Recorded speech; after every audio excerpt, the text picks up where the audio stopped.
Well, we had some 3-year-olds coming in, some 3-year-olds going out. So we're going to talk about who we have right now. The 3-year-old section, absolutely euphoria, turned out to the field. She's going to stay out in the field probably till middle of January. We'll bring her back in. Had a pretty good year. Very, very proud of what she accomplished and what she did as a racehorse. Raced for Landing. Will come back in the next, let's say I'll bring him back in on the 20th when I get back. That's when he'll come back in. Carter Michael Dio, 2 starts back since injuring himself. 2 victories. Great, tremendous job by Dominic Ledoux and by James. Did very well, did very good by this horse, and man, the horse just looks tremendous. So good luck with him on Monday also. Collector schooled on Friday. Now, James said it was supposed to rain. So James is like, well, we're both gone away next week. Why don't you get Chris Christopher to school the horse since he'll likely be driving? Good idea. He made a break on Chris Christopher, but I think Chris knew why he did it. Said he was fine after. Plenty strong, trot's nice. So he'll be driving him next Thursday at Mohawk. Another new horse, Commando Tom. I trained him this morning. Seemed fine to me. I thought the horse looked good. Play that role that we're looking to play.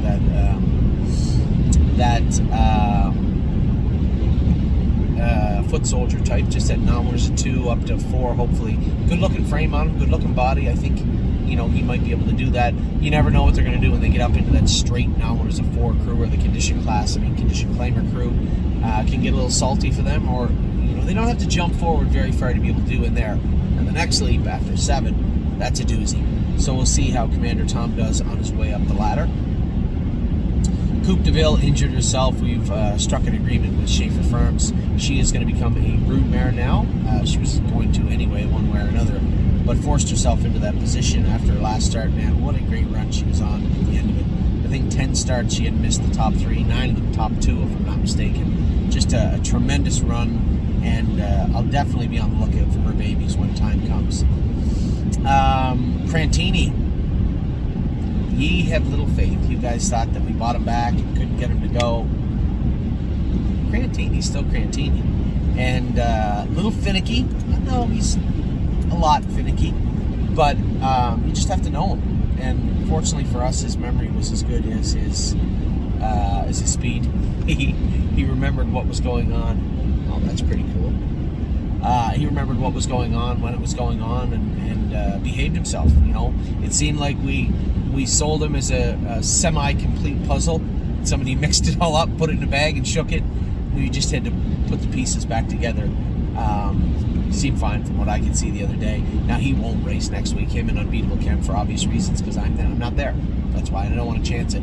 So Crantini and Unbeatable Kemp will get the week off. Kemp definitely deserves a week off. For Crantini, let him bask in a victory. He had a rough 9 weeks leading up to last week, so let's let him soak it all in, and hopefully be better his next start also, even better so. Enzo Aguayo, I was certain he injured himself. His leg blew up almost every single time, and I'm not talking about 9 out of 10. I'm talking about 999 times out of 1,000. That's a suspensory. And it was big enough that we couldn't ultrasound it right away. We had so much going on. We were really just cool casting it, hosing it, and icing it, and had him on antibiotics because there was some surface infection where he touched himself in the mile. So what happened, he came back after the race, seemed fine. He doesn't generally wear stall bandages, but he did put a mark on his ankle. And they didn't put stall bandages on him. I missed it too. Come in the next day and his leg was huge. It seemed odd, but all things pointed, especially his discomfort level, all things pointed to it being a suspensory. So we had just written off, well, you can't ultrasound and get anything conclusive when it's that size. So our number one job was to get the heat and swelling out of that, and then we could have a real-time look at what was and was not going on with Enzo's leg. I would have bet any one of my 10 fingers and toes that it was a suspensory. So very fortunate though. Every so often, every once in a while, you get lucky. And sure enough, we put the ultrasound on him the other day, and the vet said it's not a suspensory, and his leg's good, and he's walking good. I jogged him myself this morning. He was sound as a dollar. So dodged a huge bullet there.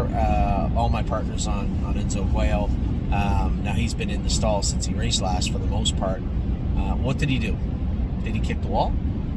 Was it just infection? Was it a combination of both? Don't know. Can't tell you that. It's done now. So his leg is good. It's cleaned out, and he's jogging good. That's all that really matters. So Enzo Guayo he won't race next week either, but likely will race the following week, and with reason to. Which looks fine. So that's some great news. Five Fish Species is going to join the broodmare ranks. She's heading out that will be her last start. She was a little sick, a little off her last time. Yonkers is closing. The only options were bring her back here or race her at the Meadowlands, or the third one, obviously, expedite her broodmare status, so to speak. And that's exactly what we are going to do. So Five Fish Species, a number of breeders own this filly, so we'll work out all the shares as we move forward. But right now, the only thing for certain is Five Fish Species is heading to the broodmare shed.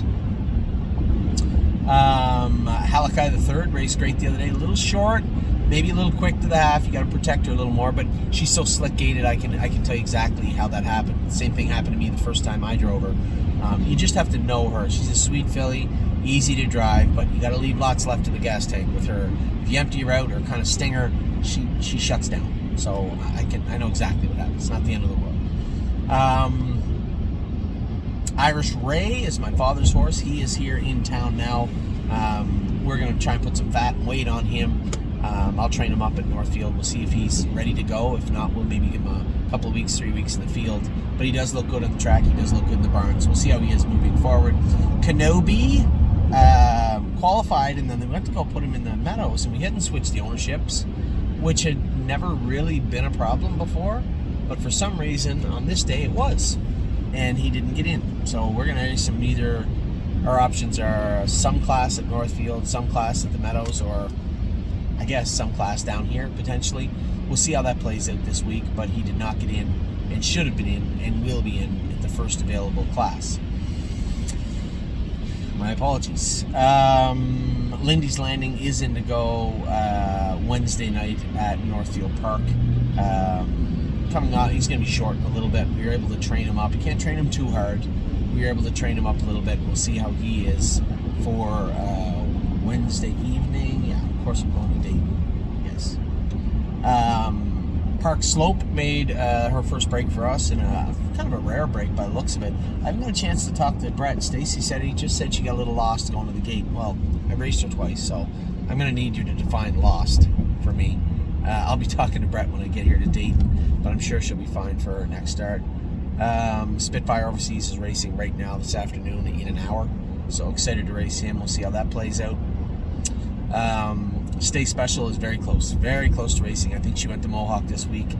She had been in 215, I believe, is what Dominic told me, and sound, and that's the most important thing because she was lame when we put her away.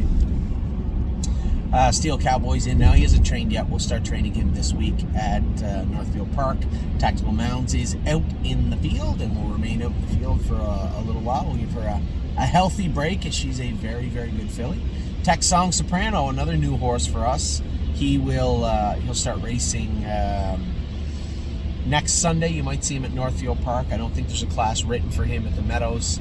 And if we happen to come down to Dayton, maybe there's a class for Dayton. I don't know. But Tech Song Soprano is his start for us. His first start for us is imminent. Horse isn't there. Wallop. He's got to come back out of the field in another week or so. I'll bring him back up. Walter's Keepsake. I trained him this morning. He trained good. A little shoeing change on him. He's in to go Wednesday at Northfield Park. Also, Warwi Yuri will be qualifying next week at Northfield Park. Schooled very, very well the other day. I know that Jason Merriman was very happy with him. He will qualify him. What a Mission qualified very, very good. And he's in to go Wednesday night with Luke Ebersol, who qualified him on Wednesday. So those are all of our 3-year-olds. We get some coming in, some going out, lots going on. I can tell you what's going on here is it's pouring rain. And it's going to be a muddy afternoon for Anthony here in Dayton, Ohio. Take care.